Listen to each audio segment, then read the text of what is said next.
Good morning students, welcome on my YouTube channel value education. So आज हमारा subject है BSOC 132 का खंड 4 यानी कि सामाजिक पहचान और परिवर्तन के बारे में आज हम बात करेंगे। तो हमारा जो लक्ष्य रहेगा वो रहेगा कि आपको हम सरल शब्दों में सरल भाषा में समझाएं ताकि आप एग्ज़ाम में अच्छे से लिख पाए और आपका जो लक्ष्य है कि एग्ज़ाम में आपको ज़्यादा से ज़्यादा मार्क्स आए और आप अपने लक्ष्य को भेद पाओ। सो हम आपको आपके लक्ष्य की ओर ले जाने में मदद करेंगे और हमारा यही लक्ष्य रहेगा कि हम आपकी समझ को विकसित करें ताकि आप एग्ज़ाम में अच्छे से लिख पाएँ। सो आज हम खंड 4 की जो इकाइयाँ है उसको हम कवर करेंगे। तो आइए वीडियो को स्टार्ट करते हैं। जो हमारा इकाई 4 में जो 8वां इकाई है, जो मतलब खंड 4 में 8वां इकाई है वो है दलित आंदोलन। तो जैसे कि आपको पता ही है कि सबसे पहले हम इसमें इसकी जो प्रस्तावना है, उद्देश्य है, ये इसका प्रस्तावना है, उद्देश्य है और इसकी जो मुद्दे हैं, चुनौतियां है, दलित शब्द का अभिप्राय क्या है। अगर आप दलित शब्द को समझ जाएंगे कि इसका अभिप्राय क्या है तो आप इसमें जितने भी बिंदु दिए हुए हैं उन वो किस मुद्दे से मतलब कौन कौन से मुद्दे इसको लेकर उभरते हैं, कौन कौन सी चुनौतियां हैं समाज में या दलितों को जो कि मतलब उनके दैनिक जीवन में उनको प्रभावित करती है। उसके बाद ये जितने भी मतलब उनके जो टकराव है वो किन के साथ उनके टकराव होते हैं, उनके खान पान की व्यवस्था क्या है, उनके सभी एजुकेशन में सरकार के द्वारा क्या क्या किया गया, मतलब आप सभी चीज़ें उनके बारे में समझ जाओगे। फिर बात करते हैं कि सामाजिक सुधार के आंदोलन के बारे में। जैसा कि आपको पता ही है कि मतलब जो दलित आंदोलन हुए थे वो सभी क्या है सामाजिक सुधार के लिए हुए थे। कौन कौन से दलित आंदोलन थे, किन किन जो हमारे समाज सुधारक रहे हैं उन्होंने अपनी भूमिका अदा की है दलित आंदोलन में, एक जो अपना सहयोग दिया है उनके बारे में हम बात करेंगे। उसके बाद हम इसका जो पहला बिंदु है यानी कि उद्देश्य, उस पर बात करते हैं। तो दलित शब्द भी हम इसके पढ़ने के बाद हम क्या क्या जान पाएंगे कि दलित शब्द का अभिप्राय क्या है, दलित आंदोलन के बारे में हम बता पाएंगे, भारत में दलित आंदोलनों के विभिन्न चरणों और उनके स्वरूपों की विवेचना कर पाएंगे। और इसके बाद जो भी हमारे नेता हुए हैं उनसे मतलब उनके बारे में जान पाएंगे, फिर दलित विद्रोह के बारे में जान पाएंगे। फिर इसके बाद प्रस्तावना है, इसमें कितने मतलब जो इसका खंड है 4, उसमें दलित आंदोलन जो है उसकी पहली इकाई है, इसमें किन किन बिंदुओं को हमने शामिल किया है और जो इसका जो ऐतिहासिक घटनाएं थे, ऐतिहासिक मुद्दे थे वो क्या क्या थे, उन सब चीज़ों के बारे में हम पढ़ेंगे। फिर जो हमारा पहला बिंदु है इसका मतलब इस टॉपिक का, इस इकाई का, तो वो होता है दलित आंदोलन, मुद्दे और चुनौतियाँ। तो जैसा कि आपको पता ही है, जो पुराना भारत कहो या समकालीन भारत कहो, दलित अब भी छुआछूत का देश झेलते हैं। मतलब भारत में जो दलित होते हैं वो अब भी छुआछूत झेलते हैं। वे लगातार भयानक सामाजिक, आर्थिक और सांस्कृतिक असमानताओं का सामना करते हैं। इसमें हमें 3 चीज़ याद रखनी है कि जो आपको पता है कि जो पुराने भारत में जो भारतवास प्राचीन भारत में जो दलितों को समस्याएं थी वो समकालीन भारत यानी कि आज भी लोगों के मनों में बसी हुई है। वो कुछ कुछ लोग हैं जो मतलब ऐसा करते हैं और उनमें जो दलित है वो उनको झेलते हैं। जैसे कि वे किस प्रकार से हो सकती है, सामाजिक तौर पे हो सकती है, आर्थिक तौर पे हो सकती है और सांस्कृतिक असमानताओं भी हो सकती है। जैसे कि आपको पता ही है कि जो दलित थे वो संपत्ति, सत्ता और सामाजिक स्वीकार्यता या सामाजिक हैसियत से वंचित रहे हैं।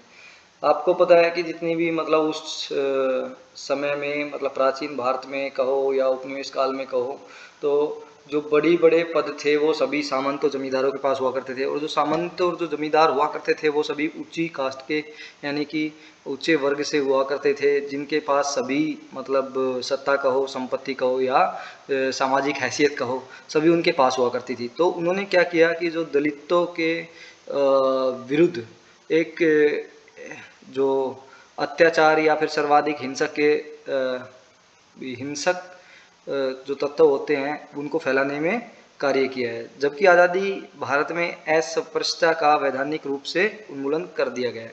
जैसे कि आपको पता है कि भारतीय संविधान के अंदर अस्पृश्यता यानी कि जो भारतीय संविधान है उसमें जो हमारा आर्टिकल्स है उसके द्वारा अस्पृश्यता का अंत कर दिया गया है। जैसा कि आपको पता है कि जो आर्टिकल 17 है उसमें शायद अस्पृश्यता की बात को बताया गया है। उसके बाद हम बात करते हैं दलित आंदोलन। जो दलित आंदोलन है ऐसे अत्याचारों के विरुद्ध दलित और गैर दलित दोनों के सबल प्रतिरोध है। प्रारंभ में जो दलित आंदोलन थे वो अस्पृश्यता, छुआछूत और इस प्रथा पर आधारित होने वाले सामाजिक भेदभाव के विरुद्ध संगठित संघर्ष रहे हैं। इसलिए दलित विद्रोह को समझने के लिए दलित शब्द के मायने को समझना अत्यावश्यक है। जैसा कि आपको पता ही है कि जब तक आप दलित शब्द को नहीं समझेंगे तब तक आप इस शब्द को नहीं समझ पाओगे। उसके बाद हम बात करते हैं दलित शब्द। तो जैसा कि आप लोगों को पता है कि आज जो आम बोलचाल में दलित अधिकांशतः प्रशासनिक स्तर पर गढ़े गए शब्द अनुसूचित जातियों तक ही सीमित है। मैं ऐसा कहना चाहूँगा कि जो दलित शब्द है वो जो अभी भारत के अंदर जो SC है यानी कि शेड्यूल्ड कास्ट है उन तक ही सीमित रह गया है। और तत्कालीन ब्रिटिश सरकार भारत के अस्पृश्यों के लिए सन 1935 में SC शब्द का उपयोग करती थी। जो अस्पृश्य थे उनके लिए जो 1935 में से जो ब्रिटिश सरकार थी वो SC शब्द का उपयोग करती थी। इससे पहले 1919 में वह उन्हें शोषित पीड़ित जातियाँ कहती थी। कहीं ना कहीं आप देखोगे तो ब्रिटिश सरकार के द्वारा इन चीज़ों को भी बढ़ावा दिया गया है। जो वो इतने बड़े समुदाय को, इतनी बड़ी जाति को, इतने संख्या में लोगों को वो SC के नाम से सूचक करती थी। और उसके बाद जो 1919 में वो उनको शोषित पीड़ित जातियाँ कहती थी। सामान्य रूप से दलित शब्द का उपयोग समाज के हाशिए पर पड़े उन तमाम गरीब, भूमिहीन, किसान, महिलाएं, आदिवासियों, कामगारों के लिए किया जाता है। उनके साथ धार्मिक, राजनीतिक, सांस्कृतिक जैसे कि बताया है कि शोषण होता है। इस तरह से दलितों का समाज में निम्न जाति का व्यक्ति, पद, दलित और पहले की एक अस्पृश्य जातियाँ। इसमें सर्वाधिक महत्वपूर्ण बात यह है कि दलित शब्द उस प्रक्रिया को विश्लेषित करता है जिसके जरिए दलित स्वयं इसकी पहचान करते हैं कि उनके साथ हर एक स्तर पर भेदभाव किया जाता है। इस खातिर वे खुद के लिए एक अलग पहचान की मांग करते हैं। जैसा कि आपने देखा होगा अभी और यह जानकर आश्चर्य होगा कि मराठी लेखकों ने 1960 के दशक में अछूत या हरिजन के बदले दलित शब्द का प्रस्ताव दिया था, जिसका मराठी में मतलब होता है टूटा हुआ, बिखरा हुआ। हरिजन शब्द महात्मा गांधी ने दिया था। जैसे कि आपको पता है कि महात्मा गांधी ने जो दलितों के लिए शब्द दिया था वो हरिजन शब्द दिया था, जिसका अर्थ है भगवान की संतान। इसी आधार पर उन्होंने हिंदू जातियों से अछूतों के प्रति अपने संकीर्ण दृष्टिकोण और अमानवीय व्यवहार बदलने का आह्वान किया था और अंतजय की जगह हरिजन शब्द का उपयोग किया था। अंबेडकर ने अछूत की जगह पद दलित शब्द दिया था। इन्हें बहिष्कृत, निष्कासित जाति और शोषित जाति भी कहा गया था। लेकिन धीरे धीरे इनके लिए दलित शब्द का चलन से हरिजन शब्द क्रम से अलोकप्रिय होता चला गया। अब तो उनका कोई नाम लेवा भी नहीं रहा। इसकी जो जगह पर दलित शब्द राजनीतिक पहचान और दावे के एक ठोस रूप में सामने आया। और जब दलित शब्द लोकप्रिय होता गया अब तो धड़ल्ले से इसका उपयोग होता है। आज देखोगे तो दलित शब्द का उपयोग ज़्यादा होता है, हरिजन शब्द का उपयोग कम होता है। अब यह पिछड़ी जाति और अस्पृश्यों में अनुरूपता पर जोर देता है। इन समूहों के अनुभव में समानता पर फोकस करता है। विगत कुछ दशकों में दलित शब्द शोषित जन के ताकतवर प्रतीकों के रूप में उभरा, जो ऊंची जातियों के वृश्चिक और सामाजिक भेदभाव की दमनकारी संरचनाओं के विरुद्ध डटकर खड़ा है।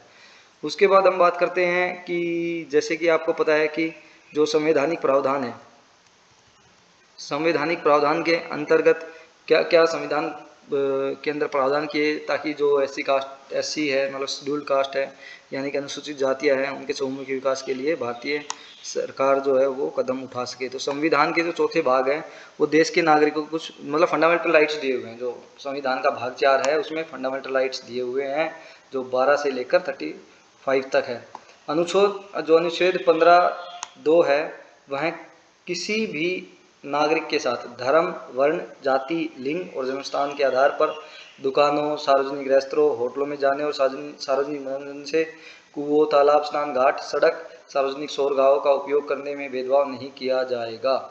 जैसे कि आप जानते हैं कि जो फंडामेंटल राइट्स है उसमें अनुसूचित जाति के लोगों के लिए चौमुखी विकास के लिए, उनके विकास के लिए कुछ प्रावधान किए गए, जैसा कि वो सार्वजनिक जो मनोरंजन के साधन है, सार्वजनिक होटल है या रेस्तरां है, दुकानें हैं, और उन पर उनके से किसी प्रकार का भी 5 प्रकार के जो भेद है वो नहीं किए जाएंगे। ना तो उनके धर्म के आधार पर कि आपका, ना आपसे वहाँ पे धर्म पूछा जाएगा, ना आपसे वर्ण पूछा जाएगा, ना जाति पूछी जाएगी, ना लिंग, और ना जन्म स्थान के आधार पर कोई भेदभाव नहीं किया जाएगा कि आपका जन्म स्थान अगर वहाँ है तो आपकी एंट्री नहीं है, आपका लिंग ये है तो आपकी एंट्री नहीं है, आपकी जाति ये है तो आपकी एंट्री नहीं है, आपका वर्ण ये है तो आपकी एंट्री नहीं है, आपका धर्म ये है तो आपकी एंट्री नहीं है। ऐसा कुछ भी नहीं होगा। ऐसा मतलब कि जो संविधान के जो मतलब निर्माता थे उन्होंने इन सब चीज़ों को इसमें लिखा, क्योंकि उनको पता था कि आगे जाकर के ऐसी परेशानियां आ सकती है लोगों में, मतलब अखंड भारत को खंडन कर सकती है। तो उन्होंने इस चीज़ का पहले ही उपाय करके रख दिया कि ऐसा होगा,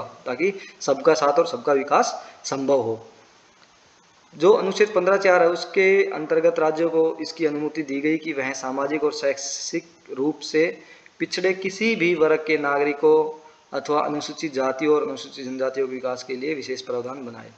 जैसा कि आपको पता है कि इन्होंने फिर मतलब जो 15(4) आर्टिकल इसमें ऐड किया, उसमें लिखा गया कि जो अनुसूचित जाति और जनजाति यानी कि SC/ST है, उसके लिए जो शैक्षणिक संस्थान है उसमें भी उनका प्रावधान किया जाए, उनका मतलब कुछ सीटें दी जाए, ताकि वो पढ़े लिखे और आगे बढ़े। वह अपनी जो जाति है और जो लोग जो है शिक्षा से वंचित रह गए हैं, उनके अंदर एक शिक्षा की भावना को, शिक्षा की इम्पोर्टेंस को उजागर करे, और सभी लोग मतलब शिक्षित हो। जब सभी लोग शिक्षित होंगे तो वो कुछ ना कुछ अच्छा करेंगे, जिससे कि विकास होगा। उसके बाद हम बात करते हैं कि जो सामाजिक और ऐतिहासिक पृष्ठभूमि है, वर्ण और जाति।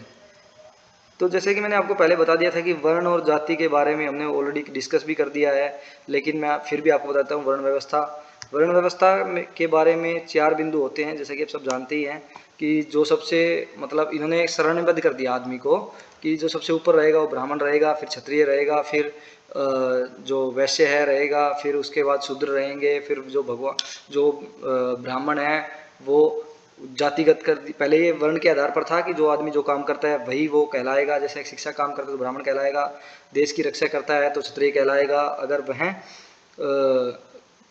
क्या बोलते हैं उसको व्यापार करता है तो व्यापार मतलब वैश्य कहलाएगा, अगर वह मतलब कारीगरी करता है तो वह शूद्र कहलाएगा। और ऐसा नहीं है कि ब्राह्मण के घर में पैदा हुआ तो ब्राह्मण ही रहेगा, अगर वो शिक्षा का काम को त्याग कर अगर देश की रक्षा करता है तो वह क्षत्रिय कहलाएगा। तो ये पहले वर्ण व्यवस्था पर आधारित था, लेकिन ये बाद में जो उत्तरवैदिक काल आया उसमें ये सब ब्राह्मणों ने देखा कि ब्राह्मण को सर्वश्रेष्ठ रखा इन्होंने, और उसी लिए उन्होंने क्या किया कि इसको जातिगत आधार पर कर दिया कि ब्राह्मण घर में पैदा हुआ, चाहे वो रक्षा का काम करे, चाहे वो कुछ भी काम करे, वो रहेगा ब्राह्मण ही। तो यह जातिगत जो था वो हो गया। नहीं, वर्ण और जाति के आधार पर मैंने आपको बता दिया। इसमें काफ़ी पॉइंट्स आप जोड़ सकते हो, बाकी मैंने जो पहले वाली क्लास है उसमें बहुत अच्छे तरीके से इसको समझाया हुआ है। उसके बाद हम बात करते हैं छुआछूत का सामाजिक चलन। जैसे कि आपको पता है कि छुआछूत आज भी कुछ मतलब हद तक विद्यमान है भारत के अंदर। जो मतलब अनपढ़ लोग हैं या फिर जो इंसानियत को नहीं मानते, या मैं कहना चाहूँगा कि जो लोग इस तरह की मानसिकता रखते हैं कि हम श्रेष्ठ हैं और ये निचले तबके के लोग हैं, जिनकी मानसिकता में ही है भेदभाव करना, वो सब ये चीज़ करते हैं, चाहे वो पढ़े लिखे हो चाहे वो अनपढ़ हो। तो जो अस्पृश्यता है वो भारतीय समाज का वह आयाम है जिसने हमारे देश की समृद्धि और विकास को अवरुद्ध किया है। मतलब ये जो अस्पृश्यता है इसने क्या किया है, लोगों के बीच में मानसिक तनाव बढ़ाए हैं, लोगों के बीच में जो लेन देन था उसको थोड़ा रेस्ट्रिक्टेड किया है, और इससे क्या हुआ कि जो भारत का विकास था और समृद्धि थी वो कहीं ना कहीं से बाधित हुआ है।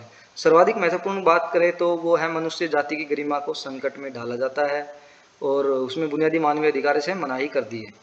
यह एक सामाजिक चलन है जिसकी जड़ें जाति और वर्ण पर आधारित हिंदू समाज के सामाजिक मूल्यों में है। भारत में अस्पृश्यता लोगों की गरीबी, अशिक्षा, दाता और समाज में गंभीर अवमान और शोषण के कारण है। जैसे कि आपको पता ही है कि लेकिन अगर आज आप देखोगे तो जाति वाती मतलब थोड़ा कम ही हुआ है। आज के टाइम में वर्ग चलता है कि एक मतलब अच्छे वर्ग से है, जिसके पास जो सामाजिक हैसियत भी है, पैसा भी है, और वो चाहे किसी भी जाति का हो, वो उच्च वर्ग हो गया। और निम्न वर्ग चाहे वो ब्राह्मण हो, चाहे वो क्षत्रिय, कोई भी हो, उसमें जो गरीब रह गया वो गरीब रह गया, उसमें जाति मायने नहीं रखती। फिर ब्राह्मणवादी हिंदुत्व की बात करते हैं, इंपॉर्टेंट क्वेश्चन है। ब्राह्मणवादी हिंदुत्व की अगर हम बात करते हैं तो जो दो कारक हमने बताए हैं, औपनिवेशिक काल से ही जो प्रभुत्ववादी हिंदुत्व का बाना धरे हुए हैं, ब्राह्मणों की जो रूढ़िवादी प्रथा है उनकी प्रभुता समय के साथ बढ़ी है।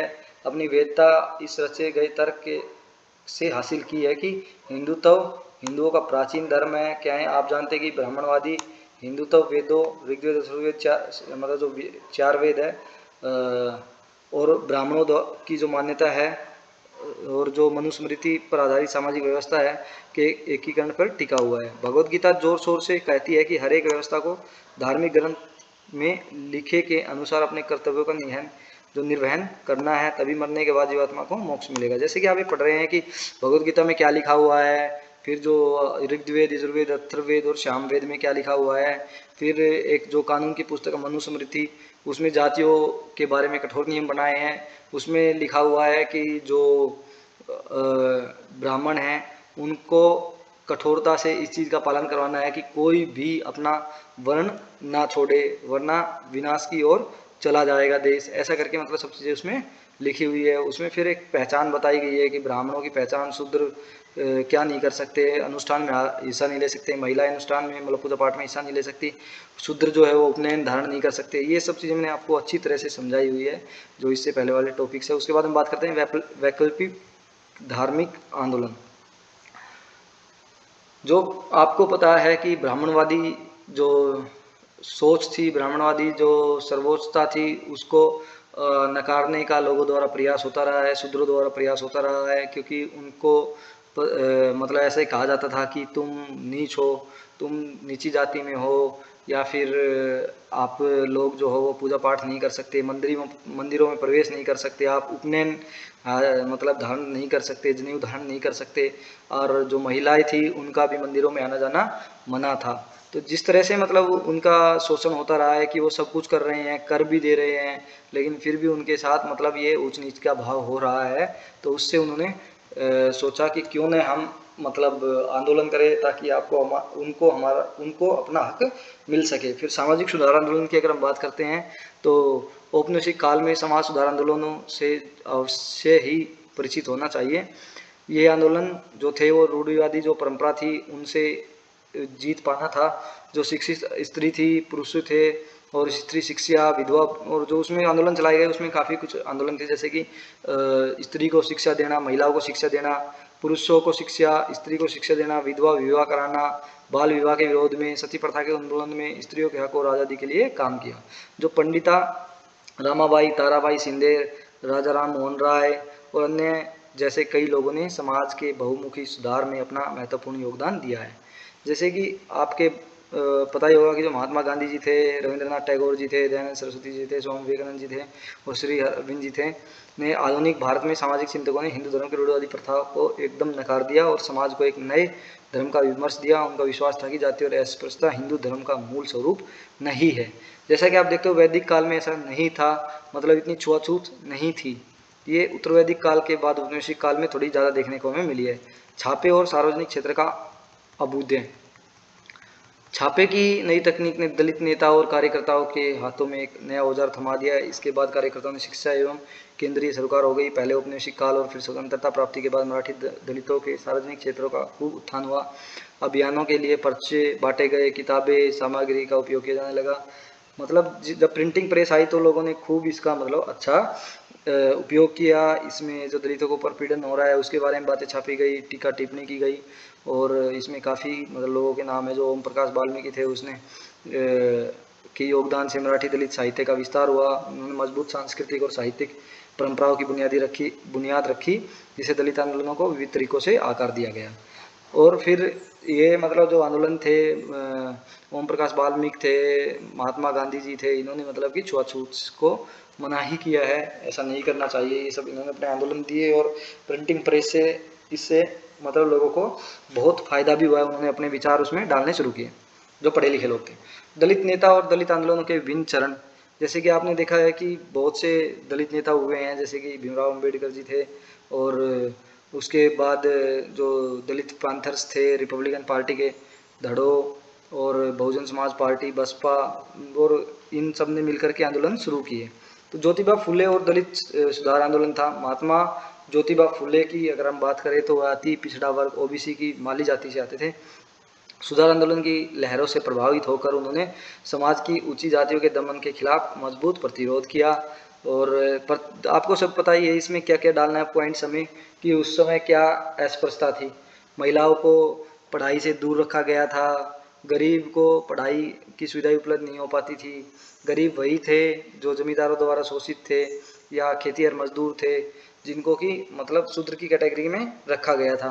फिर उसके बाद हम बात करते हैं कि वो सिंपल सी बात है कि अगर जो बच्चा शिक्षा, विज्ञान और इन सब चीज़ों से दूर रहेगा तो विकास के बारे में नहीं सोच पाएगा, वो सिर्फ 2 वक्त की रोटी के बारे में सोच पाएगा, मजदूरी करेगा और सो जाएगा।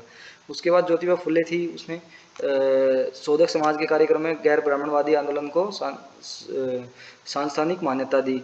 फिर उसके बाद हम बात करते हैं दलित आंदोलन की मूल संस्थापक और समर्थन प्रभावी खेतिहर जातियाँ, जैसे कि मैंने आपको बताया, वो कांग्रेस की समर्थक हो गई थी। निचली जातियों के शोषण को लेकर फुले की स्थापनाओं को पार्टी के आर्थिक और राजनीतिक प्रस्तावों में उपेक्षा कर दी गई। फुले ने सांस्कृतिक और जातीय स्तर होने वाले शोषण की व्याख्या की थी।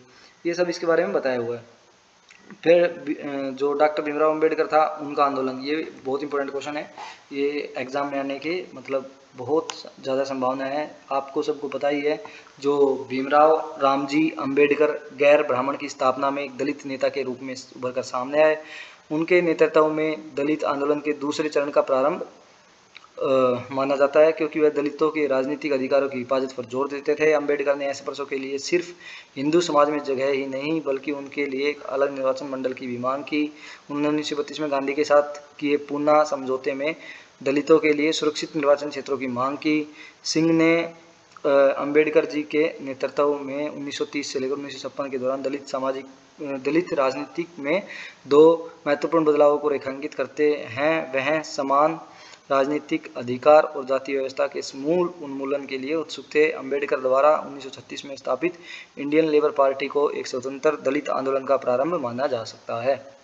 उसके बाद हम बात करते हैं, अंबेडकर अमेरिका से कानून की पढ़ाई कर भारत लौटे थे। उन्हें बड़ौदा की राजकीय सेवा से त्यागपत्र दे दिया और जो बॉम्बे सैंड होम कॉलेज में प्रोफेसर हो गए। वह कोल्हापुर के एक साहू महाराज से जुड़े और दलितों की पूर्ण स्वायत्ता के लिए अपना संघर्ष शुरू किया। मतलब जैसे कि देख रहे हैं वो कहाँ, मतलब उसने क्या क्या किया, क्या क्या स्ट्रगल किया भीमराव अम्बेडकर ने दलितों के उत्थान के लिए, सब इसमें लिखा हुआ है। अम्बेडकर ने महारों के जो बहिष्कृत जो महार जाति थी वो बहिष्कृत थी, उनके लिए एक हितकारिणी सभा की नींव रखने के साथ साथ राजनीति में प्रवेश किया। जल्द ही उन्होंने इसके लिए राज्य में और इसके आसपास सभाएं शुरू कर दी। पहला दलित मुक्ति आंदोलन महद सत्याग्रह इन्हीं सभाओं का सकारात्मक परिणाम था। इसके बाद शहर के टैंक से दलितों को पीने का पानी लेने का निर्णय जो था वो विफल हो गया, लेकिन दलितों ने मनुस्मृति की प्रजातियाँ जो उसकी प्रतियाँ थी मनुस्मृति की, उसको जलाकर ब्राह्मणों के दमन के विरुद्ध अपना स्पष्ट संदेश दे दिया। कांग्रेस के बुर्जुआ के प्रति जातीय विरोध और किसानों, मजदूरों और समाज के हाशिए पर पड़े अन्य वर्गों के बढ़ते असंतोष के बीच देश में विकसित हो रहे वातावरण में अंबेडकर एक सर्वाधिक ताकतवर नेता के रूप में उभरे। अंबेडकर ने समाज की ऊंची जातियों के विरुद्ध कामगारों, किसानों, दलितों, गैर ब्राह्मणों और गैर कांग्रेसी राजनीतिक सहयोगियों के साथ एक मजबूत एकता की प्रस्तावना के साथ अपने संघर्ष को धार दिया। जैसे कि आपको बताया हुआ कि वो ब्राह्मणवादी सोच के विपरीत थे। उन्होंने दलितों के उत्थान के लिए क्या क्या किया, वो कहाँ से शिक्षा करके आए, अमेरिका से शिक्षा करके आए, फिर उन्होंने अपनी जॉब को छोड़ दिया, फिर वो प्रोफेसर लग गए, फिर वहाँ से उनकी जो पकड़ थी वो मजबूत हो गई। फिर उसने महारों से महार जाति के लोगों के लिए जो हितकरणी सभा थी उसका आयोजन किया। उसका मतलब ये सब चीज़ दी हुई है। पेरियार और जन आंदोलन, पेरियार के बारे में आप जानते हैं। तमिलनाडु में गैर ब्राह्मणवादी आंदोलन ने ईवी स्वामी पेरियार को पैदा किया, जो इरोड में मर्चेंट परिवार से आते थे। ज्योतिबा फुले और सावित्रीबाई फुले की तरह वहाँ अन्य भी कई नेता थे, जैसे तमिलनाडु के नाइकर और केरल में श्री नारायण धरम परिपालना आंदोलन था वह SNDP जैसे दलित समुदाय थे। पेरियार ने 1925 में कांग्रेस छोड़ दी थी। जब महात्मा गांधी ने वर्णाश्रम धर्म का समर्थन किया तो पेरियार ने इसका विरोध किया।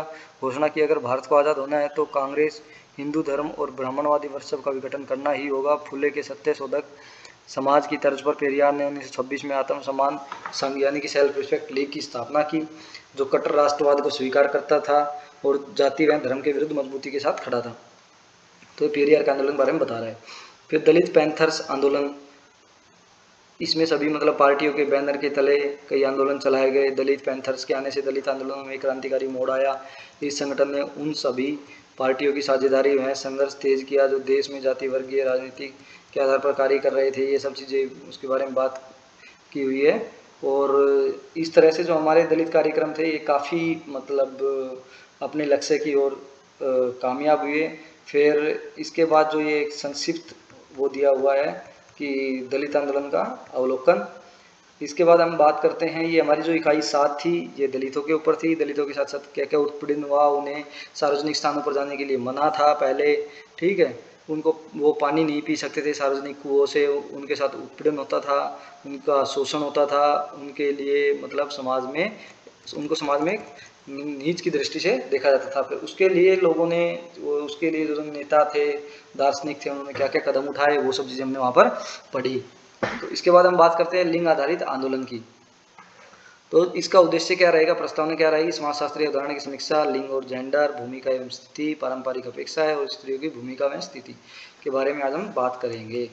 इसके बाद हम बात करते हैं जो इसका उद्देश्य रहेगा लिंग एवं जेंडर के बारे में आपको पता ही है। जेंडर की भूमिका समाज निर्माण में योगदान क्या है, भारत में महिलाओं के आंदोलन का वर्णन कीजिए, महिला आंदोलन में ये सब चीज़ दी हुई है। जैसे कि आप सभी को पता है कि भारत में जो सबसे ज़्यादा शोषण हुआ है और वो दलितों का और महिलाओं का हुआ है। ये मतलब कि औपनिवेशिक काल में जब आप देखते हैं तो ये सब चीज़ें बुराइयाँ थी वो उभर कर सामने आई और इसका लोगों ने मतलब बहुत अच्छे तरीके से विरोध किया और आंदोलनकारी हुए, ये सब चीज़ें उन पर जुड़ी हुई है। फिर उसके बाद हम बात करते हैं कि जो हमारा सामाजिक अवधारणा है उसकी हम समीक्षा करेंगे। तो आपको पता है कि हम यौन संबंधों और जेंडर संबंधी अवधारणाओं, भूमिकाओं एवं स्तर की, महिलाओं की भूमिका व स्तर के बारे में पारंपरिक सोच की समीक्षा करेंगे। विभिन्न लैंगिक समस्याएं, स्त्रियों के स्तर को नीचा समझा जाना और समाज में मौजूदा स्त्रियों के प्रति मनोवैज्ञानिक भेदभाव वाले दृष्टिकोण के कारण उत्पन्न होती है। आपको पता है लिंग एवं जेंडर के बारे में आज हम बात करने वाले हैं। तो मानव के शारीरिक संरचना दृष्टि दो प्रकार के विपरीत जेंडरों की पहचान की जाती है, स्त्री जेंडर और पुरुष, यानी कि मेल एंड फीमेल दो तरह के जेंडर की पहचान की जाती है। परंतु व्यवहारों में ऐसा देखा गया है कि परंपरागत रूप में समाज में लैंगिक आधार पर अलग अलग तरह का व्यवहार किया जाता है। यह ठीक है, शारीरिक रूप से दोनों लिंगों के व्यक्ति अलग अलग होते हैं, सामाजिक स्तर पर उनकी गतिविधियां अलग और विशेष होती है। जैसे कि आपको पता ही है कि महिला जो होती है उसकी शारीरिक स्थिति, उसकी शारीरिक संरचना, उसकी शारीरिक क्षमता वो अलग होती है। पुरुषों की शारीरिक शक्ति, शारीरिक क्षमता, शारीरिक बनावट वो अलग अलग होती है। तो फिर इन दोनों के बीच में और उन दोनों के जो काम होते हैं वो विशेष होते हैं। ऐसा नहीं है कि मनुष्य सिर्फ आदमी ही काम कर रहा है या महिला ही काम कर रही है। दोनों की सहभागिता से ही जो परिवार है वो चल पाता है, दोनों की सहभागिता से ही परिवार में संतोष रहता है, शांति रहती है। लेकिन फिर भी पता नहीं क्यों समाज के अंदर एक बुराई फैली हुई है कि महिलाओं को एक मतलब वस्तु के रूप में देखते हैं लोग कि जो कहा वह हो गया, जो मतलब अगर वही चीज़ें अगर पुरुष अपने ऊपर लागू करके देखे तो शायद कुछ ही दिन टिक पाएगा, क्योंकि महिलाओं की जो सहन शक्ति होती है वो बहुत ही ज़्यादा होती है। आप समझ ही सकते हैं कि महिलाएं हमारे लिए क्या क्या नहीं करती है, क्योंकि महिलाएं जो होती है वो जगत जननी है। वो जो प्रकृति है उसमें मतलब हम क्या है, हम प्रकृति पालक है। जैसे कि अगर हम नहीं हैं तो जो प्रकृति है वो उसकी देखभाल कौन करेगा, और प्रकृति के अंदर मतलब जो सिस्टम बना हुआ है वो बैलेंस नहीं हो पाएगा। तो उन सब की जो जननी है वो महिला है। तो हमें महिलाओं का क्या है, एक आदर भाव सम्मान करना चाहिए। लेकिन समाज में इसका विपरीत है कि महिलाओं को एक वस्तु के रूप में देखा जाता है, बल्कि में महिलाओं को, मेरा ऐसा मानना है, एक शक्ति के रूप में देखा जाना चाहिए, क्योंकि उसकी शक्ति से ही जो प्रकृति है वो इतनी खूबसूरत है। उसके बाद हम बात करते हैं भूमिका में स्थिति। समाज में स्थिति दोनों पुरुषों और दोनों की भूमिका स्थिति दोनों ही भिन्न भिन्न होती है, और उनके द्वारा संपन्न किए जाने वाले कार्य भी, जैसे कि आपको पता है कि दोनों के कार्य भी अलग होते हैं, दोनों के मतलब स्थिति भी अलग होती है, शारीरिक संरचना भी अलग होती है। और आपको पता ही है कि माँ घर में कितना काम करती है, फिर पत्नी होती है, फिर बच्ची होती है, वो सबके अलग अलग काम होते हैं, और उनकी जो भावनाएं होती है वो कहीं ना कहीं हमारे साथ जुड़ी होती है। और जो केयरिंग होती है महिलाओं की, वो पुरुषों की अपेक्षा ज़्यादा होती है। मतलब जो महिलाएं होती है वो केयर ज़्यादा करती है। जैसे कि आपने देखा होगा कि बच्चा जो होता है वो अपनी माँ के पास रहता है, और वो जो उसकी माँ होती है उसकी बहुत ज़्यादा केयर करती है, चाहे वो छोटा हो, चाहे वो बड़ा हो जाए, चाहे उसकी माँ बूढ़ी हो जाए, लेकिन उसके लिए उसका बच्चा जो रहता है, उसका बेटा जो रहता है, वो बच्चा ही रहता है। वो चाहे मरने के एक दिन पहले हो या उसके बच्चे के जन्म लेने के एक दिन बाद का हो, वो भावना माँ के दिल में सेम रहती है। फिर उसके बाद बात करते हैं कि पारंपरिक अपेक्षा और स्त्रियों की भूमिका और स्थिति। तो आपने समाज में देखा होगा कि धर्म के आधार पर लोगों को टकराते हुए देखा होगा, और आपको यह सोचकर बड़ी हैरानी होगी कि लोग इस तरह क्यों टकराते हैं। आप देखते होंगे कि सभी तो इंसान हैं, सभी तो मतलब जिनकी शारीरिक संरचना सेम ही है। एक आदमी है और एक औरत है, पुरुष है, महिला है, बच्चे हैं, सभी तो सेम है, किसी के मतलब अलग से तो टैग लगा नहीं है कि ये वो है ये वो है। लेकिन फिर भी लोगों के बीच में पता नहीं क्यों टकराव होते रहते हैं।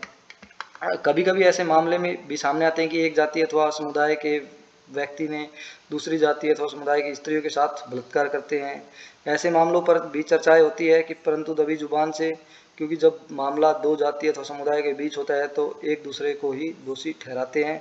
अगर आपने देखा होगा कि दलित स्त्री के साथ कोई लोग बदतमीजी कर दे और वह बड़ी जातियों के लोग हो, तो आपको पता होगा कि उनकी जो आवाज़ है वो दबा दी जाती है। फिर आपको पता ही है कि जो उसके जो बड़ी जातियों के लोग हैं, यह भी कहते हुए नहीं चुकते क्या ज़रूरत थी उस स्त्री को यूँ अंधेरी रात में अकेले जाने की। मतलब आप देखते हैं कि कहीं ना कहीं स्त्रियों की ही गलतियाँ निकाली जाती है। और जो दलित लोगों, आपने देखा होगा कि यहाँ पर भी एक समाज के अंदर बुराई है कि जो दलित स्त्री होती है उसी को ही दोषी ठहरा दिया जाता है। और बचा मतलब कम से कम जो इज्जत बचाने के लिए लोग थोड़ा पीछे हटेंगे और दबकर रहना सीख जाएंगे। ऐसा इसलिए जो उच्च जाति के लोग होते हैं उनके दिमाग में बैठा देते हैं, उनकी औकात को जताने लगते हैं कि भाई तुम नीची जाति के हो, हम ऊंची जाति के हैं, ऐसे करके मतलब उनको महसूस कराया जाता है।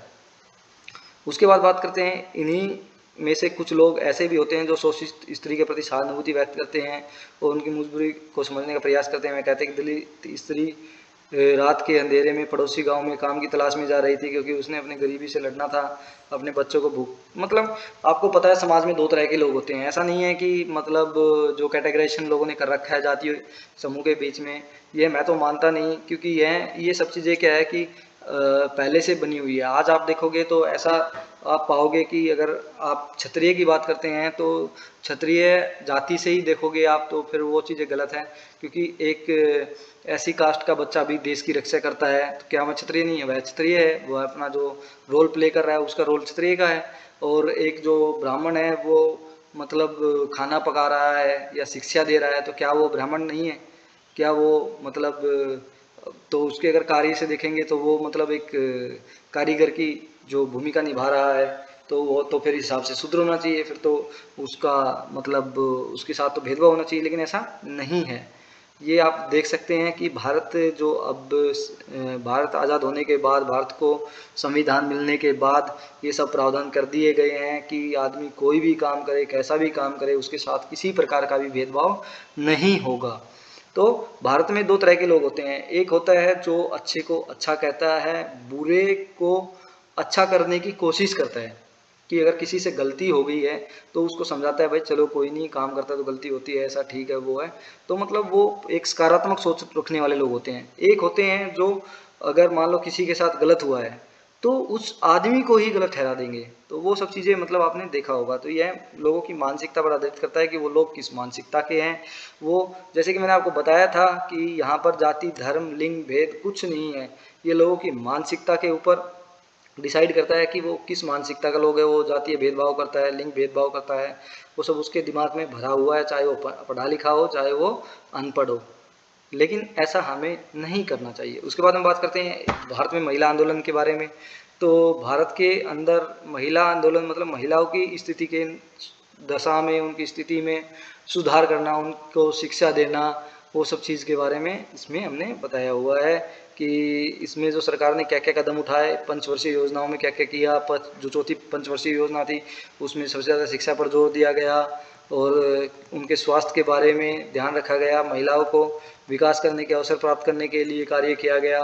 और जो 1995 में जो आर कुमार थे, उन्होंने टिप्पणी की कि 1917 में महिलाओं की दशा को सुधारने के लिए जो आंदोलन भारत में शुरू हुआ है वो पहले वाले आंदोलनों से नितांत भिन्न था। इसमें अनेक परिवर्तनकारी विचारधारा वाले लोग शामिल हो गए हैं। फिर महिलाओं को सेल्फ एम्प्लॉयड बनाना था, महिलाओं को अपने ऊपर निर्भर बनाना था, महिलाओं की जो पुरुषों पर निर्भरता थी उसको कम करना था। तो महिलाओं को शिक्षा मिलेगी, महिलाओं को रोजगार मिलेगा तो उनकी जो निर्भरता है वो थोड़ी कम हो जाएगी, जिससे कि वो अपने फैसले ले सकेगी, सही गलत की पहचान कर सकेगी और वो अपने जो उसके अधिकार है उसके बारे में सोच सकेगी और उसके बारे में लड़ सकेगी।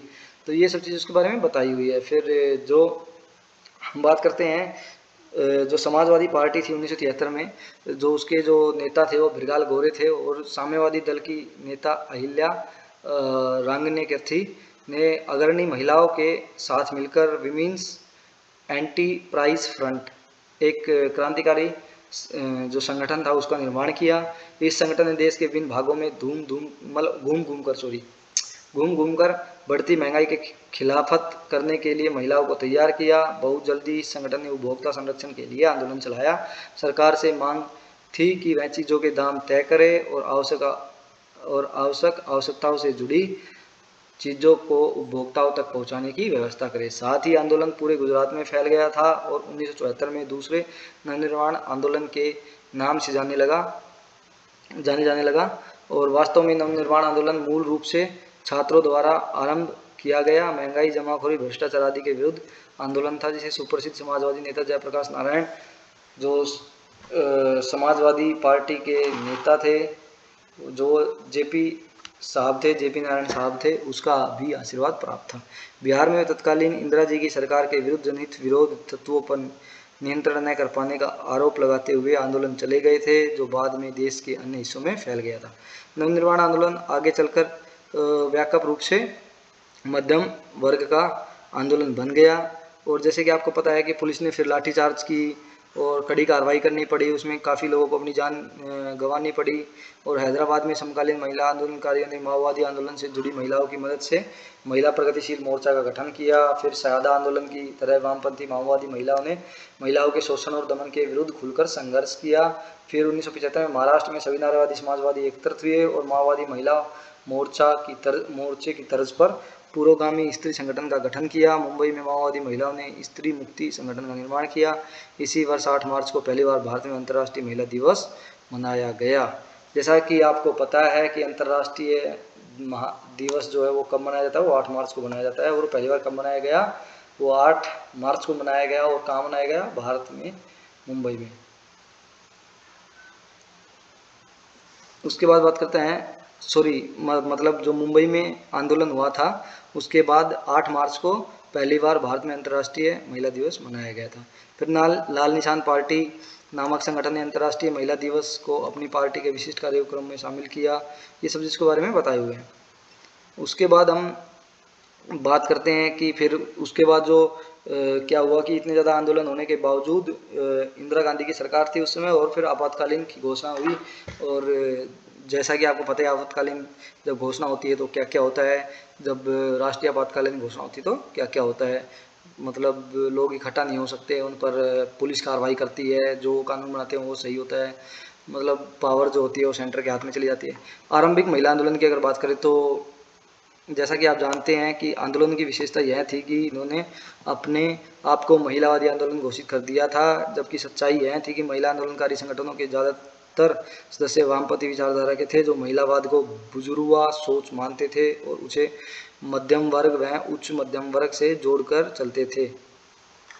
इसके बारे में महिलाओं में मतलब अपनी स्वतंत्रता के लिए मांग की, महंगाई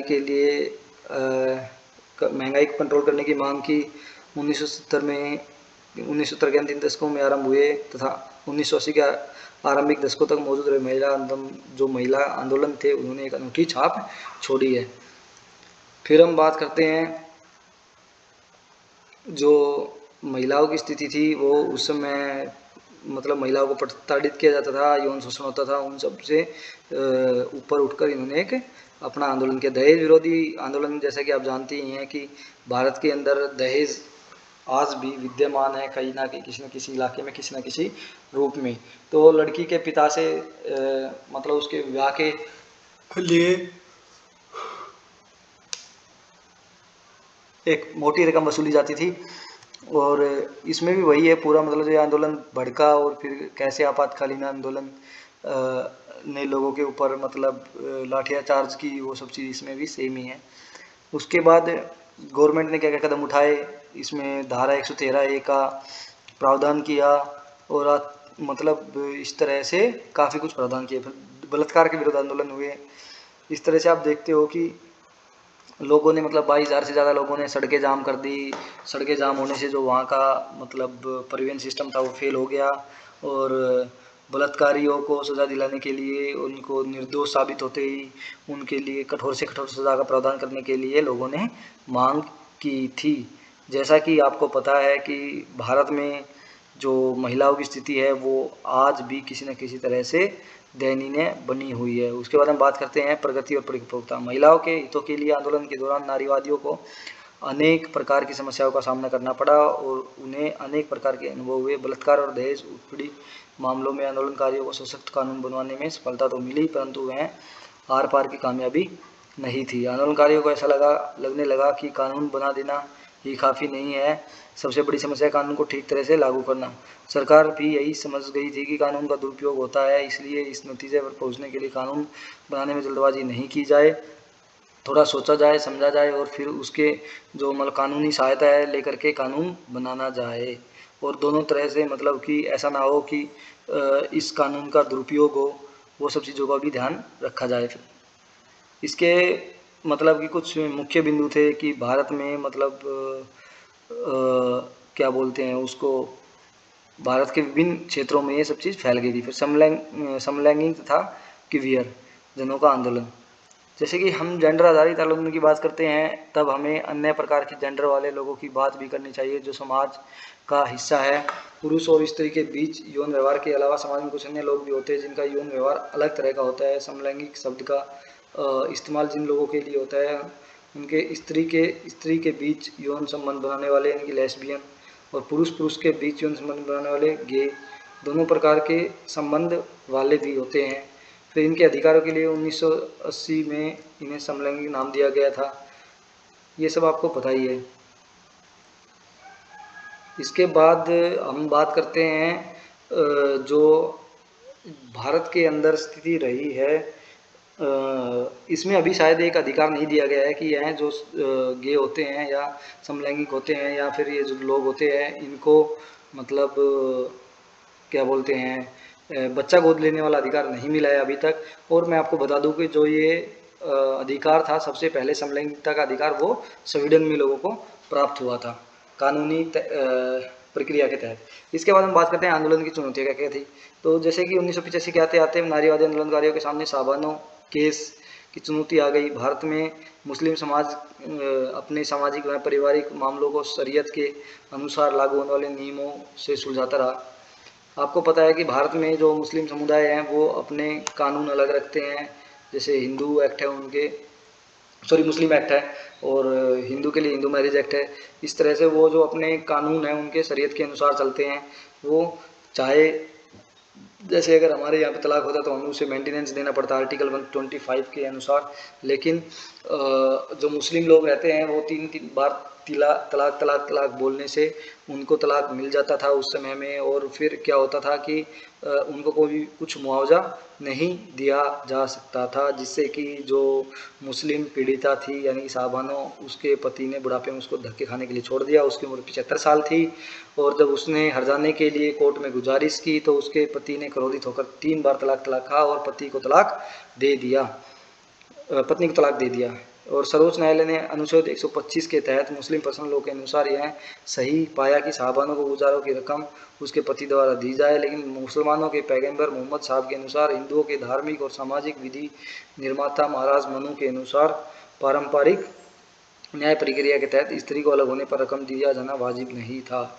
इस आधार पर मुस्लिम समाज, जो कि मैंने बताया, उस महिलाओं को जगह जगह पर धक्के खाने पड़े और फिर सर्वोच्च न्यायालय के इस फैसले की उदारवादी और धर्मनिरपेक्षता के पैरोकार या मुस्लिम पर्सनल लॉ के हिमायतों ने जमकर मजहत की और उलेमाओं ने इसके फैसले के खिलाफ यह आरोप लगाते हुए फतवा जारी कर दिया कि फैसला इस्लामी विरोधी है। फतवा को मुस्लिम समाज तथा अन्य समर्थकों में राजनीति करने वाले राजनयिकों का समर्थन मिला है। मुसलमानों ने यह यहाँ तक कह डाला कि भारत के सर्वोच्च न्यायालय के इस तरह के शरीयत के मामलों में दखल देने से भारत में इस्लाम खतरे में है। जैसे कि आपको पता है कि ये सब चीज़ें फिर बाद में जुड़ जाती है। पत्थर फेंके गए लोगों के द्वारा, जो मुस्लिम थे उन्होंने धमकियाँ दी गई और वो सब चीज़ें चलती गई। फिर इसी तरह से भारत के अंदर दंगे फसाद शुरू हो गए। और जैसे कि आपको पता ही है कि जो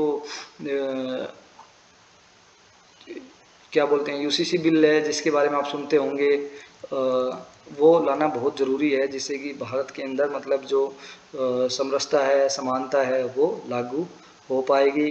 जो महिलाएं हैं उनकी स्थिति अच्छी हो पाएगी। जैसा कि आपने देखा होगा कि जो मुस्लिम महिलाएं होती है वो गर्मी के मौसम में भी, गर्मी के माहौल में भी अपने जो बुर्का है उनका उसको पहन कर रखती है, जबकि भारत के अंदर ऐसा नहीं है। भारत में जो स्त्रियां है और हिंदू धर्म में जो स्त्रियां है उनको सभी तरह के कपड़े पहनने की आज़ादी मिली हुई है। उनको ऐसा कुछ भी नहीं करना पड़ता जो जिससे कि उन्हें किसी तरह की परेशानी हो।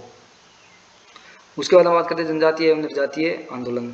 जनजातीय आंदोलन के बारे में आपको जानते ही हैं कि जो जनजाति लोग होते हैं वो अपने जल जंगल जमीन की रक्षा करते हैं। उसके उद्देश्य क्या है और इसके प्रकार एवं स्वरूप क्या है, इसमें हम दो प्रकार के सामाजिक आंदोलन पर प्रकाश डालेंगे। पहला जनजातीय आंदोलन, दूसरा निर्जातीय आंदोलन। जनजातीय आंदोलन के बारे में बात करते हैं तो पिछले जो 20-30 साल से जनजाति जो आदिवासी लोग हैं वो उनके मानवाधिकारों को हनन की घटनाएं बढ़ती जा रही है। भारतीय संविधान की धारा 342 में जनजातियों को अनुसूचित जनजाति का दर्जा दिया गया है, यानी कि शेड्यूल्ड ट्राइब का दिया गया है। धारा 376-25 में जनजातियों की परिभाषा इस प्रकार की गई है कि वे जातियां जो जन समुदाय जिन्हें संविधान की धारा 342 में अनुसूचित जनजातियां कहा गया है, जनजातियां कहलाती है। वह जनजातियां अनेक श्रेणियां हैं, जैसे सीमांत जनजातियां जो उत्तरी पूर्व भारत के राज्यों में है और जैसे अरुणाचल प्रदेश, मणिपुर, असम, मिजोरम, मेघालय, त्रिपुरा और नागालैंड में निवास करती है। इन प्रांतों में रहने वाली जनजातियों का मतलब 11% है।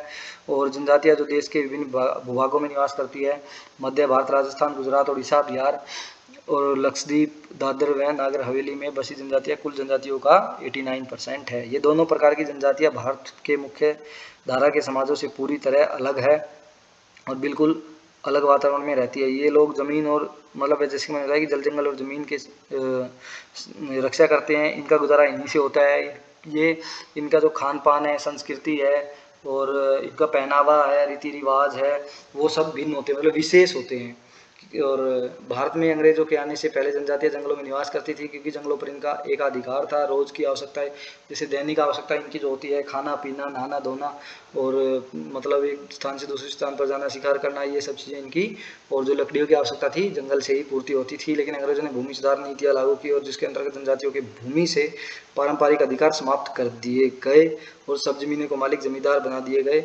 जैसे कि आपको पता है कि जब जमींदारों को जिम्मा सौंपा गया कि भाई आपको यहाँ से कर इकट्ठा करना है, तो उन्होंने मतलब यहाँ पर रहने वाली जनजातियों का उत्पीड़न किया और उनको मतलब उनका शोषण भी हुआ है, उनकी ज़मीनें चली गई। और जिस तरह से उन्होंने आंदोलन को एक रूप दे दिया, क्योंकि उन्हें अपने जंगल ज़मीन की रक्षा करनी थी। तो भारत में हुए जनजातीय आंदोलन को दो भागों में बांटा जा सकता है, एक हिंसक आंदोलन, दूसरा अहिंसक आंदोलन। अहिंसक आंदोलन में हिंसा नहीं होती है, हिंसक आंदोलन में हिंसा होती है। जनजातियों के लोग शोषकों के खिलाफ विरोध प्रकट करते हैं, उनके साथ अपनी शर्तों पर समझौता करने का तैयार हो जाते थे। जब हिंसक समाजों में शोषकों के विरुद्ध सशस्त्र विद्रोह होता था तो उनके आधिपत्य को उखाड़ फेंका जाता था। अहिंसक आंदोलन का सबसे सटीक उदाहरण ताना भगत आंदोलन है तथा हिंसक आंदोलन का सटीक उदाहरण मुरिया आंदोलन है। ताना भगत आंदोलन पूरी तरह से अहिंसक आंदोलन था। इस आंदोलन के द्वारा जनजातीय समुदायों का संरचनात्मक परिवर्तन हुआ। वह संरचनात्मक परिवर्तन का एक उदाहरण MN श्रीनिवास के शब्दों में सांस्कृतिकरण था। दूसरी ओर मुरैया आंदोलन पूरी तरह हिंसक आंदोलन था। इसका उद्देश्य जनजातीय जीवन शैली में बदलाव लाना और जंगल और जमीन एवं संबंधित जनजातियों के अधिकारों को ध्वस्त करना था। जनजातीय आंदोलन के कारण जनजातीय आंदोलनों के मूल विभिन्न समस्याएं रही है, उनका जीवन यापन करना सामाजिक संरचना के सरोकार रखती है। अधिकतर आंदोलन अंग्रेजों द्वारा जनजातियों के अधिकार के हनन का विरोध करता है। इससे यह स्पष्ट होता है कि जनजातीय आंदोलन ब्रिटिश हुकूमत की उन जातियों के खिलाफ खड़े हुए जिन्होंने उनका जीना मुश्किल कर दिया था। जंगल और ज़मीनों से उनके अधिकार छीन लिए गए थे, उन पर टैक्स बढ़ा दिया गया था, ज़मीनों से हटाकर उनकी दूसरी जगह बसाए जाने का प्रयास किया गया, उन्हें सताया गया, उनके मालिकाना हक जमींदारों को दे दिए गए और ज़मीन जो जमींदार थे उनको किसी भी हालत में उनसे टैक्स वसूलना था। तो जनजातीय आंदोलन के प्रमुख कारण इस प्रकार थे। तो जो खेती की ज़मीनें थी वो गैर जनजातीय लोगों को दे दी गई, मतलब जो जमींदार लोग थे उनको दे दी गई। वो बाहर के लोग थे वो जंगलों को, खेती को, ज़मीनों में दखल बढ़ गया। उन्होंने उनके जो ढांचा था यानी कि उनके पेड़ वेड़ काटने शुरू कर दिए, जिससे कि उनका आर्थिक ढांचा था जिन पर वो आश्रित थे, जंगल से लकड़ियाँ ले जाकर वो बेचते थे या जो खाल बसूगी ले जाकर बेचते थे, जो भी मतलब उनके व्यापार के संसाधन थे जिससे कि वो अपनी दैनिक दिनचर्या चला पाते थे, लोगों से मतलब सामान ले सकते थे, वस्तु विनिमय की तरह वो सब उनका चरमरा गया था। तो ब्रिटिश शासनकाल के दौरान भारत में ईसाई मिशनरीज आ गए थे और उन्होंने जनजातियों के बीच धर्म प्रचार का काम शुरू कर दिया था। अब ब्रिटिश हुकूमत ने जनजातियों के अधिकार छीने तो ईसाई मिशनरियों ने जनजातियों के साथ नहीं दिया, वे भारत में उपनिवेश के समर्थक थे। जैसे कि आपको पता है जो जनजाति लोग होते हैं वो सिर्फ मतलब एक अपने परिवार के बारे में बात करते हैं, जैसे कि उनका एक समुदाय होता है, वो एक वंश से बिलोंग करते हैं, उनका मानना रहता है कि हम एक वंश से हैं, हमारा जो पूर्वज है वो एक है और वो किसी मतलब विशेष तरह की संस्कृति को मानते हैं, उनके जो कुल देवता होते हैं पारिवारिक होते हैं। तो जब बाहरी हस्तक्षेप बढ़ा तो उससे क्या हुआ कि उन लोगों के जो क्या बोलते हैं, उन लोगों के जो अधिकार थे वो छीनने लगे, उन लोगों के अधिकारों का हनन शुरू हो गया, उन लोगों के बीच में जो तनाव थे वो बढ़ने लगे और इस प्रकार से उन लोगों की जो आर्थिक ढांचा था यानी कि वो सब चीज़ें मतलब गड़बड़ाने लगी। उसके बाद जो जंगलात के नए कानून लागू हुए कि जनजातियों के जंगल को ज़मीन का मालिकाना हक उनसे छीन गए।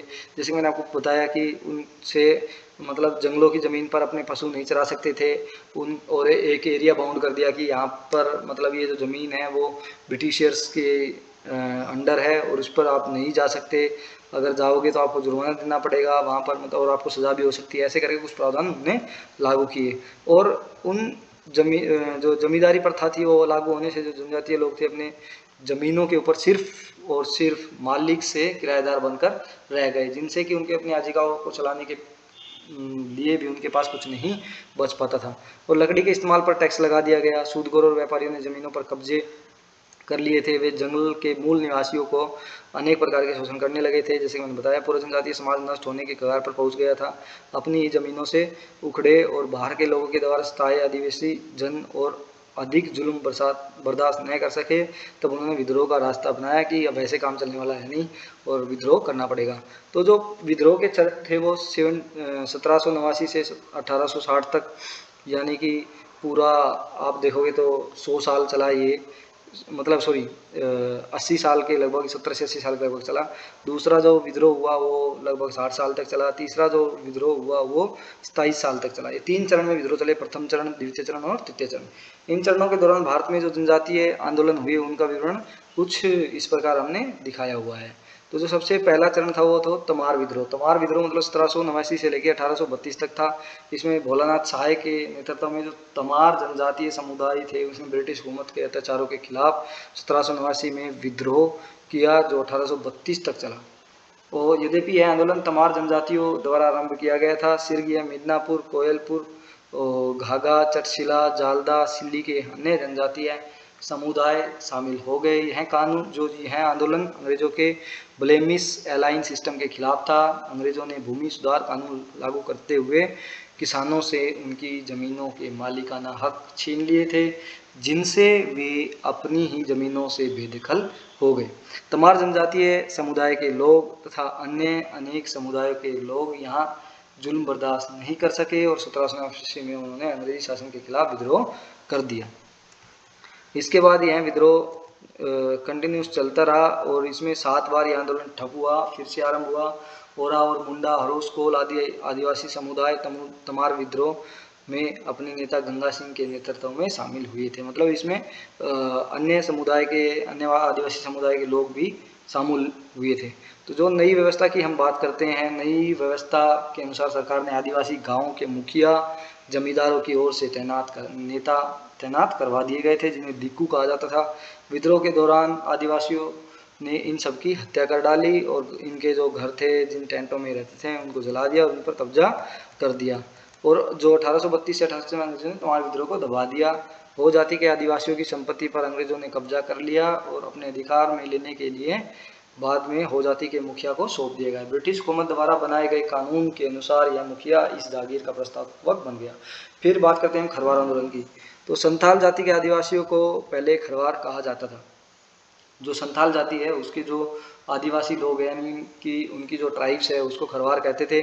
और जो अंग्रेजों ने इनकी सारी ज़मीनों पर कब्जा कर लिया था। 1833 में भागीरथ माझी नामक आदिवासी नेता ने अपने समुदाय के लोगों को विश्वास दिलाया कि अंग्रेजों से लड़कर उन्हें उनकी ज़मीन पर फिर से कब्जा दिलवा सकते हैं, लेकिन इसके लिए एक शर्त रखी थी कि आदिवासियों को हिंदुओं के इष्ट देव भगवान की पूजा करना पड़ेगी।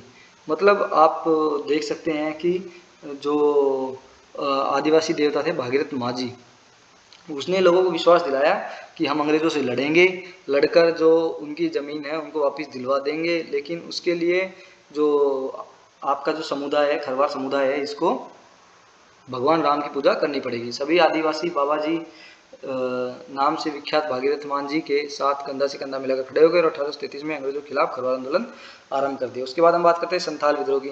तो संथालों की जमीनों पर जमींदारों का कब्जा कर लिया था। संथाल आदिवासी जमीनों पर अपना हक वापस लेना चाहते थे। जमींदारों ने इन जमीनों की सूदखोरों के हाथ बेचना शुरू कर दिया। तो ऐसा कर दिया तो इससे क्या हुआ कि इन जमीनों के नए मालिक हो गए और नए मालिक होने से जो नए मालिक थे इनके ऊपर अत्याचार करना शुरू कर दिया। इन सब जुल्मों को ख़त्म करने के लिए जो सिद्धू और कानू नाम के जो दो भाई थे, उन्होंने एक आंदोलन की शुरुआत की और आंदोलन शुरुआत करने के बाद इन्होंने मतलब कसम खाई कि हम इनके जुल्मों को ख़त्म करेंगे। उन्होंने साफ कह दिया था कि हम अपनी ज़मीनें जमींदारों और नए मालिकों से वापस नहीं ले लेते तब तक ये आंदोलन जारी रहेगा। यानी कि इन्होंने बोल दिया था कि जब तक ज़मीनें हमारी वापस नहीं मिलेगी हम आंदोलन करते रहेंगे। और फसलों पर कब्जा करने के लिए सारे जमींदार इकट्ठे हो गए थे। संथाल आदिवासियों ने इनके खिलाफ हथियार उठा लिए और कलकत्ता के गवर्नर के पास पहुंच गए। जैसे कि आपको पता है, जो सिंधु और कानू थे उन्होंने कसम खा ली थी कि वो आदिवासियों की जो ज़मीन है वो अंग्रेज़ों से वापस लेंगे। वापस लेने के बाद हम फिर से अपना प्रभुत्व जारी रखेंगे, वो ज़मीन हमारी है। ऐसा करके ये सीधे जो इकट्ठे हुए और जो कलकत्ता के उस समय गवर्नर थे उसके पास पहुंच गए। अधिकारों के लिए याचिका दायर करी। फिर लेकिन जो गवर्नर थे उन्होंने इनकी बात को नहीं माना। जब इनकी बात को नहीं माना तो जो संथाल के आदिवासी थे उसने जमींदारों के आदमियों से मुकाबला किया। अंग्रेज़ों ने जमींदारों का साथ दिया। 2 महीने तक चले इस विद्रोह में हज़ारों संथाल आदिवासी मारे गए, लेकिन इस विद्रोह का ब्रिटिश हुकूमत पर भारी असर पड़ा। सरकार को इन नीतियों को बदलने को राजी होना पड़ा। आदिवासियों ने अंग्रेज़ों के कब्जे से बहुत बड़ा भूभाग छीन लिया और अपने कब्जे में लेने के बाद इसका नाम संथाल परगना रख दिया। सरकार ने बीच का रास्ता निकाला और संथाल परगना का मुखिया ब्रिटिश हुकूमत की देखरेख में तैनात कर दिया। मतलब कि आप देखोगे कि यहाँ पर भी ब्रिटिशर्स ने अपना फ़ायदा देखा कि जो उनका मुखिया बनाया वो अपने ही किसी मतलब जानने वाले जो उन आंदोलन से जो बंदे जुड़े हुए थे और जो उनके विश्वास के पात्र थे उसी को मतलब उसकी देखरेख में एक नेता तैनात कर दिया। फिर हम बात करते हैं बोक्ता आंदोलन की। बोक्ता आंदोलन छोटा नागपुर के विभिन्न क्षेत्रों में 3 बार भड़का और उसमें सम्मिलित हुए आदिवासियों ने जमींदारों के अत्याचार को जमकर विरोध किया। समाजशास्त्री सिंह ने बोक्ता आंदोलन के 3 चरणों को कृषि चरण, पुनरुत्थानवादी राजनीतिक चरण का नाम दिए। कृषि चरण और पुनरुत्थान चरण में आदिवासी किसानों ने जमींदारों के खिलाफ प्रदर्शन किया और जैसा कि आप जानते हैं कि इस पर जमींदारों ने किसानों पर कर बढ़ा दिया। तरह तरह के परेशानियां बढ़ाने लगे ताकि उनको ऐसा लगे कि अगर हम और विद्रोह करेंगे तो जो जमींदार लोग हैं वो हमें अनेक प्रकार का उत्पीड़न कर सकते हैं, हमारा शोषण कर सकते हैं, ताकि वो उनकी आवाज़ों को दबाया जा सके। फिर हम बात करते हैं बिरसा विद्रोह की। तो जैसा कि आप जानते हैं बिरसा विद्रोह बहुत इंपॉर्टेंट क्वेश्चन है। बिरसा विद्रोह का जो नेतृत्व था वो आदिवासी लड़ाकू बिरसा मुंडा ने किया था। भारत के इतिहास में उसे मान समाधीनता सेनानी और मुंडा जन जाति का संरक्षक माना जाता है। जैसा कि आपको पता है कि मुंडा जनजाति थी, उसका जो आदिवासी प्रखर नेता था जिसका नेतृत्व करता था वो बिरसा मुंडा जी थे, और वो इतिहास में उसका नाम है कि वो संविधानता के सेनानी थे। और बिरसा मुंडा ने नागपुर, छोटा नागपुर जो है वो मुंडा जनजाति के किसानों पर सामंती व्यवस्था के लादने के खिलाफ विद्रोह किया। यह विद्रोह पहले भी विद्रोह के तरह आदिवासी आंदोलनों की जमीनों और उनके जीवनों में जमींदारी, व्यापारों और सरकारी अफसरों के दखलों के अत्याचारों के विरुद्ध था। मुंडा आदिवासियों में कृषि भूमि के जो मसले थे वो एक व्यवस्था थी जिसे खूंटकारी व्यवस्था कहा जाता था। इस व्यवस्था के अनुसार जो ज़मीनें आदिवासियों के पास थी उन पर उन्हीं का हक रहना चाहिए, जबकि अंग्रेजों ने 1874 में ज़मीन संबंधी नीतियाँ बदल दी थी और आदिवासी की ज़मीनों का हक जमींदारों को दे दिया था। आदिवासी अपनी ज़मीन पर किराएदार बनकर रह गए थे। यह व्यवस्था आदिवासियों को पसंद नहीं थी। जिन किसानों के पास जो ज़मीनें थी उन्हीं पर उन्हें कर देने को कहा गया। यह धमकी भी दी गई कि यदि समय पर कर नहीं चुकाया तो उनसे वे ज़मीनें छीन ली जाएगी। इसके अलावा अन्य अनेक तरीक़ों से किसानों का शोषण किया जाने लगा।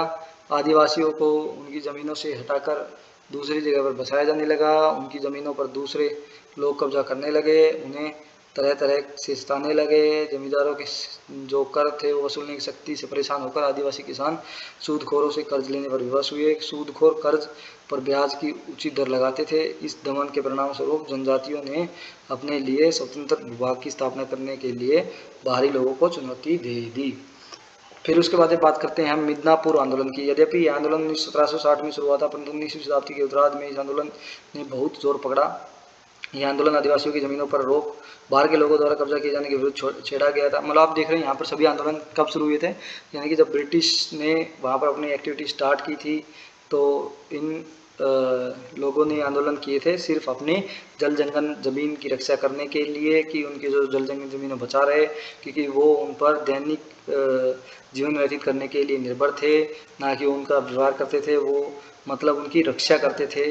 और जो अंग्रेज हुए हैं उन्होंने तो बल्कि में मतलब शोषण ही किया है सभी चीज़ों का, जैसे कि चाहे मनुष्य हो, चाहे वो जंगल हो, चाहे वो भूभाग हो। फिर हम बात करते हैं निर्जाति आंदोलन की। निर्जाति शब्द के बारे में विभिन्न विद्वानों के अलग अलग विचार है। एथनिक शब्द जो है एथनो से निकला है। एथनिसिटी यानी निर्जाति की परिभाषा देते हुए उर्मिला ने लिखा है कि आदि संस्कृति में उदय होने वाले विचित्र समूह को निर्जाति कहा जाता है। यदि किसी समुदाय को निर्जाति समुदाय का नाम देना है तो वह 6 खास विशेषताएं होनी चाहिए। समुदाय का नाम होना चाहिए, साझी विरासत होनी चाहिए, साझी ऐतिहासिक स्मृतियाँ होनी चाहिए, साझी संस्कृति होनी चाहिए, सुनिश्चित क्षेत्र तथा सामूहिक सामंजस्य होना चाहिए। निर्जाति समुदाय को प्राय अल्पसंख्यक कहा जाता है, माइनॉरिटीज़ भी कहा जाता है। इन 3 श्रेणियों में विभाजित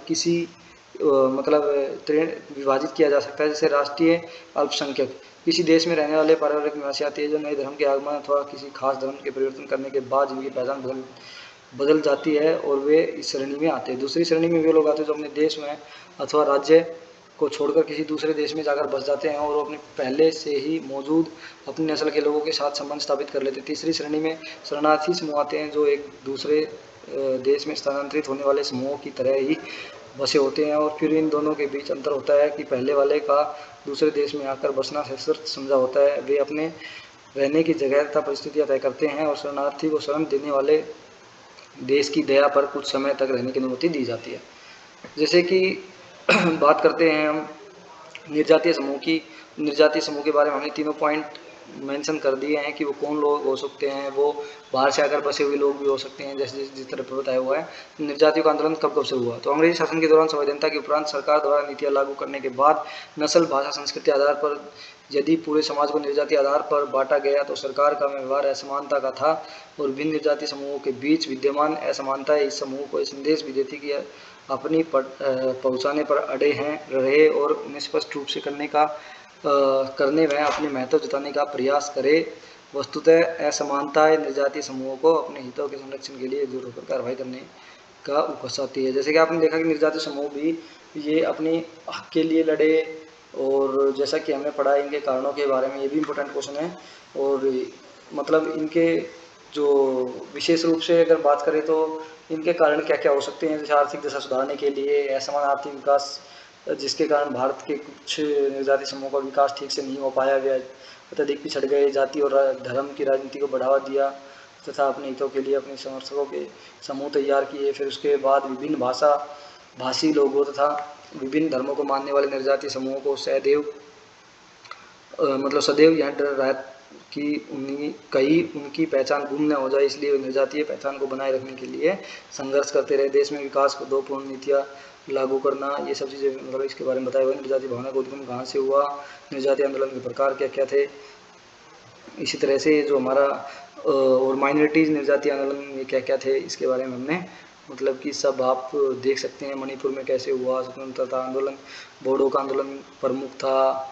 ये क्या है, मतलब आप देखोगे तो कहीं ना कहीं जब भेदभाव होता है तभी आंदोलन शुरू होते हैं, चाहे वो मतलब जंगल के लिए हो, चाहे वो जाति आधार पर हो, चाहे वो जनजाति आधार पर हो, चाहे वो अल्पसंख्यक आधार पर हो, सभी का मतलब एक ही है कि उन सबको जो उनके साथ भेदभाव हो रहा है वो ना हो और उनको भी जीवन जीने का अधिकार है, ऐसा वो बताते हैं और हमें समझना चाहिए।